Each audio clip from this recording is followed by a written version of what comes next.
You are listening to The Art of Sales.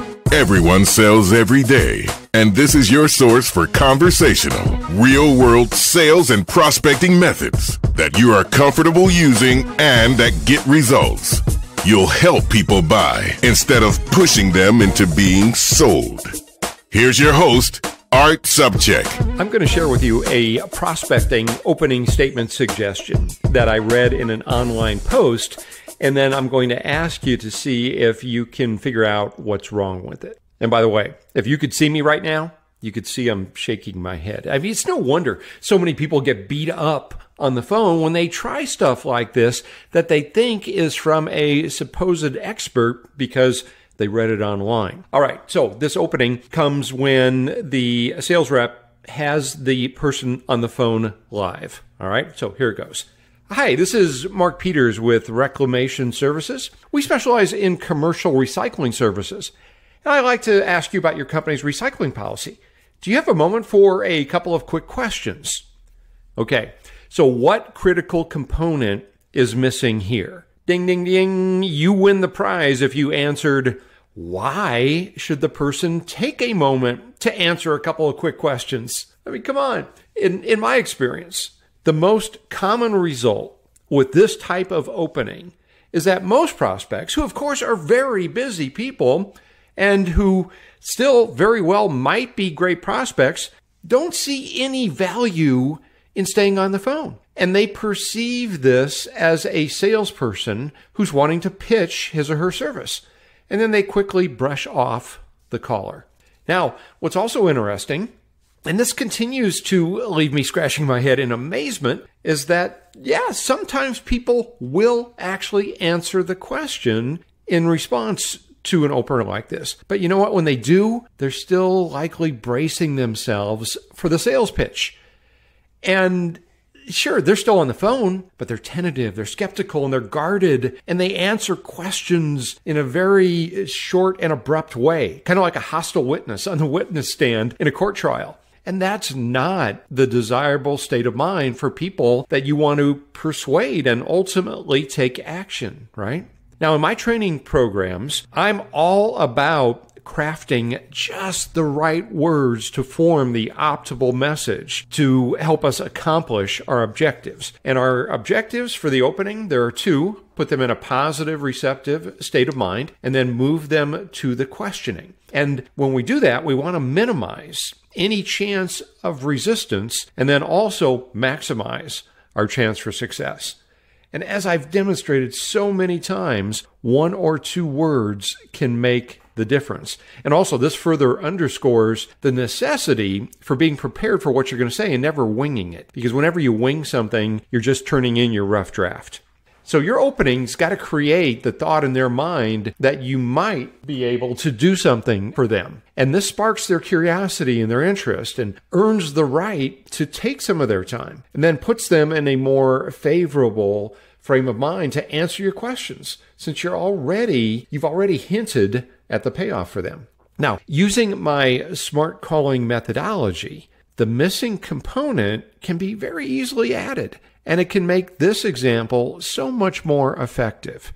And I'll share that with you. So here we go.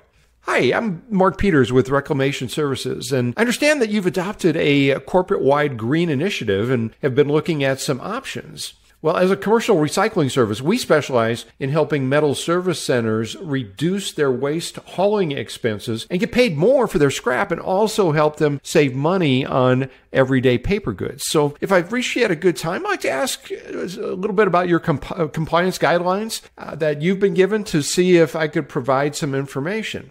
Now, a few points that went into the creation of this.